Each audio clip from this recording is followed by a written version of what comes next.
I didn't confront my cheating Zionisto parrot. I let his identical twin brother do it at our rehearsal dinner. Our wedding was 3 weeks away when I found the texts, not just any text parent intimate conversations with his coworker, Sarah, spanning 8 months, plans for hotel meetups during business trips that never existed, inside jokes about how oblivious I was. I discovered them at 2 a.m. while Alex slept peacefully beside me. My fiancé, teen of 4 years, the man I'd bought a house with, had been living a double life almost our entire engagement.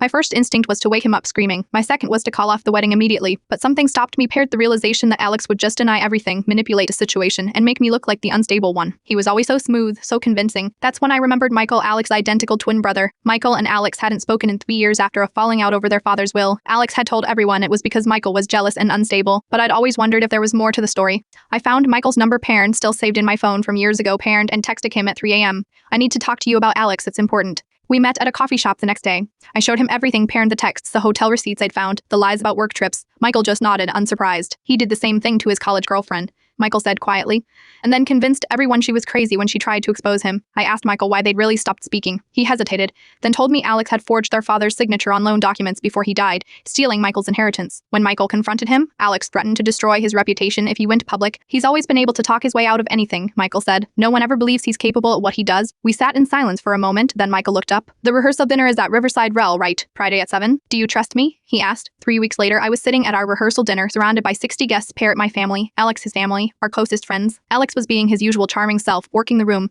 accepting congratulations. I'd pretended everything was normal since finding the texts. It had been the hardest performance of my life. At 8:30, Alex clinked his glass for the traditional groom's toast. He stood, champagne in hand, about to speak, when Michael walked in. The room went silent. The twins hadn't been in the same room for years, and no one had expected Michael to show up.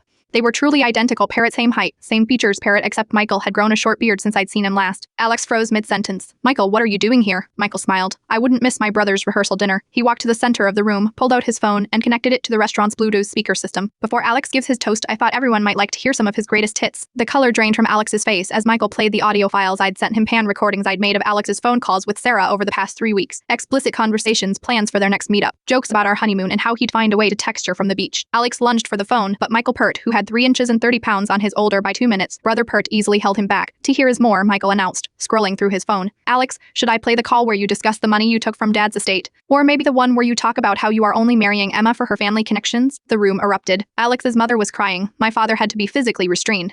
Sarah, who'd been invited by Alex as a work friend, tried to slip out but was blocked by my bridesmaids. I stood up, removed my engagement ring, and placed it in front of Alex. The wedding is off, I said calmly. Your things will be on the front lawn tomorrow. The house is in my name, as you may remember. As I walked out, Michael fell and stepped beside me. Was that satisfying enough? He asked. But the most satisfying part came 6 months later when Michael and I met for coffee again. Part this time as friends who'd both escaped Alex's manipulation. We're still just friends, but good ones. Why? Identical twins can be completely different people after all.